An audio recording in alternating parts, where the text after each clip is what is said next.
सर्दी का मौसम शुरू होते ही कुरुक्षेत्र की झीलें और जलाशय प्रवासी पक्षियों से गुलजार होने लगते हैं। ठंडे देशों में कड़ाके की सर्दी और भारी बर्फबारी की वजह से प्रवासी पक्षी हर साल हजारों किलोमीटर का सफर तय कर कुरुक्षेत्र पहुंचते हैं। यहाँ का अनुकूल मौसम और भरपूर भोजन प्रवासी पक्षियों के लिए सुरक्षित ठिकाना साबित होता है। साइबेरिया, मध्य एशिया, यूरोप, उत्तरी एशिया और अन्य ठंडे इलाकों से आने वाले ये पक्षी सर्दियों के दौरान धर्मनगरी कुरुक्षेत्र में एशिया के सबसे बड़े सरोवर ब्रह्म सरोवर, कामकेश्वर तीर्थ, भोर सैयदा के साथ साथ कई गांवों में बने तालाबों में भी पहुंचते हैं। और जैसे ही मौसम में बदलाव होना शुरू होता है तो ये प्रवासी पक्षी फरवरी से अप्रैल के बीच अपने मूल देशों की ओर लौटना शुरू कर देते हैं। धर्मनगरी कुरुक्षेत्र में पहुंचे इन प्रवासी पक्षियों की मौजूदगी न सिर्फ प्रकृति की सुंदरता बढ़ाती है बल्कि जैव विविधता के संरक्षण का संदेश भी देती है। कुरुक्षेत्र यूनिवर्सिटी के जूलॉजी विभाग में लंबे समय से शोध कर रहे प्रोफेसर और पूर्व head of the department doctor Deepak Rai Babbar बताते हैं कि दूसरे देशों में ठंड और भारी बर्फबारी के चलते हर साल प्रवासी पक्षी इसी तरह से हजारों मील का सफर तय करके धर्मनगरी कुरुक्षेत्र पहुंचते हैं, जबकि ये पक्षी सितंबर और अक्टूबर के महीने में कुरुक्षेत्र पहुंचना शुरू करते हैं, जो कि फरवरी से अप्रैल के बीच वापस अपने मूल देशों को लौटना शुरू करते हैं। यानी जैसे ही यहाँ पे गर्मी शुरू होने लगती है ये लोग वापस अपने ठंडे देशों की तरफ लौटना शुरू कर देते हैं। और फिर यही सिलसिला अगले साल भी वैसे ही होता है, यानी फिर अगले साल सितंबर अक्टूबर में आना शुरू करते हैं और फिर फरवरी और अप्रैल के बीच वापस जाना शुरू कर देते हैं। आइए सुनते हैं कि डॉक्टर दीपक राय बब्बर इस बारे में क्या कुछ कह रहे हैं। सबसे पहले आपको बताना चाहूंगा कि जो पक्षी की प्रजातियां होती हैं ये दो तरह की होती हैं। एक पक्षी की जो प्रजातियां हैं वो रेजिडेंट होती है, जो साल के 12 महीने एक ही जगह पे रहती हैं, वहीं पे फीडिंग करती हैं, वहीं पे खाना खाती हैं और वहीं पे वो ब्रीड करती हैं, अपने अंडे देती हैं और अंडों से चूजे निकलते हैं और वहीं पे उनका जीवन यापन होता है। दूसरी जो पक्षियों की दूसरी प्रजातियों का टाइप है जिसको हम माइग्रेटरी बर्ड्स बोलते हैं। माइग्रेटरी बर्ड्स का मतलब क्या है कि वो एक स्थान से दूसरे स्थान पर जो है माइग्रेशन करती हैं। और वो माइग्रेशन क्यों करती हैं ये सवाल उठता है जब किसी स्थान पे जनरली जो माइग्रेशन होता है पोल से इक्वेटर की तरफ होता है। आप देखेंगे अगर आप धरती के ग्लोब को देखें तो एक तरफ नॉर्थ पोल है और एक तरफ साउथ पोल है। तो नॉर्थ पोल से इक्वेटर और साउथ पोल की तरफ मोस्टली जो पक्षियों की प्रजातियां हैं वो माइग्रेट करती हैं।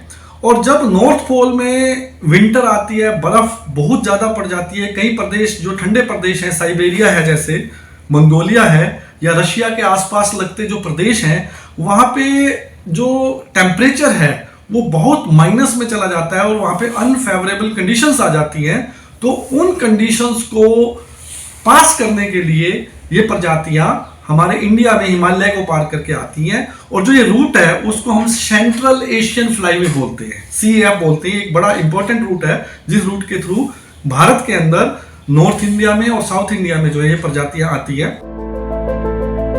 डॉक्टर बब्बर की माने तो ये प्रवासी पक्षी मध्य एशिया, यूरोप, उत्तरी एशिया जैसे तमाम इलाकों से पहुंचते हैं। और इन प्रवासी पक्षियों में northern shoveler, northern pintail, common teal, gadwall, mallard, garganey, Eurasian wigeon, Brahminy shelduck, bar headed goose और ग्रेलिक गूज जैसी नस्लें भी शामिल हैं, जबकि common redshank, black winged stilt, common coot जैसे पक्षी भी देखे गए हैं। इसके अलावा जिले भर में डाटर, पेंटेड स्टार्क जैसी नस्लें भी यहाँ देखी जाती हैं। डॉक्टर साहब की माने तो पक्षी न केवल जैव विविधता को समृद्ध करते हैं बल्कि कीट नियंत्रण, बीज प्रसार और इस परिस्थितियों का संतुलन यानी पारिस्थितिक संतुलन बनाए रखने में भी अहम भूमिका निभाते हैं। आइए सुनते हैं उनका इस बारे में क्या कहना है। देखिए, जो पक्षियों की प्रजातियां हैं जिसमें माइग्रेटरी बर्ड्स भी आते हैं, तो ये नेचर का एक अभिन्न अंग है। अगर नेचर का कोई अंग कम होता है, टूटता है, तो जितने भी पर्यावरण प्रेमी होती हैं सभी को निराशा होती है। तो हम इसी आपके माध्यम से मेरा सभी से यही अनुरोध है कि हमें अपने नेचर को कंजर्व करना चाहिए, हमें जितने भी हैबिटेट्स हैं उनको मेंटेन करना चाहिए और इस तरह से जितनी भी प्राकृतिक है प्रकृति का संरक्षण करना चाहिए ताकि हम हरी भरी प्रकृति के साथ रह सके और जो एक इकोलॉजिकल बैलेंस है वो प्रकृति में स्थापित हो सके। वहीं ग्रामीणों का कहना है कि बढ़ता प्रदूषण आज इन प्रवासी पक्षियों के लिए नुकसानदायक साबित हो रहा है और प्रवासी पक्षियों की संख्या लगातार गिरती जा रही है। और यही वजह है कि अब प्रदूषण को, खास तौर पर प्रदूषण को कम करने पर ध्यान देने की सख्त जरूरत महसूस की जा रही है। सुनते हैं ग्रामीण महेंद्र सिंह इस मुद्दे पर क्या कह रहे हैं।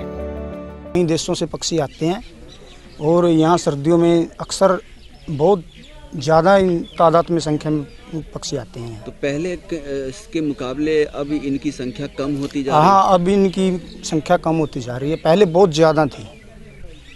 पहले इसमें से बहुत ऐसे पक्षी हैं जो अब नहीं दिखाई देते, पहले बहुत आते थे पक्षी। तो क्या कारण आप समझते हैं, क्यों? ये पॉल्यूशन की वजह से है, क्योंकि जो प्राकृतिक का नियम है वो चेंज होता जा रहा है और ये ऐसी दुर्लभ जगह है हमारी जहाँ ये आ रहे हैं। अब आप भारत में कहीं भी भ्रमण कर लेना, लेकिन ऐसी जगह आपको देखने को भी नहीं मिलेगी।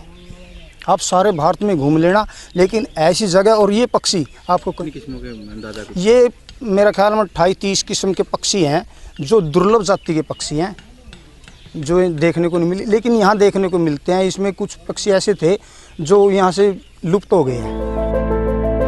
तो आपने देखा कि किस तरह से सर्दियों के आगमन के साथ ही धर्म नगरी का रुख करने लगते हैं कई देशों के प्रवासी पक्षी, और इस तरह से नजारा भी बेहद खूबसूरत, खास तौर पर झीलों और सरोवरों के पास नजारा जो है बेहद खूबसूरत हो जाता है।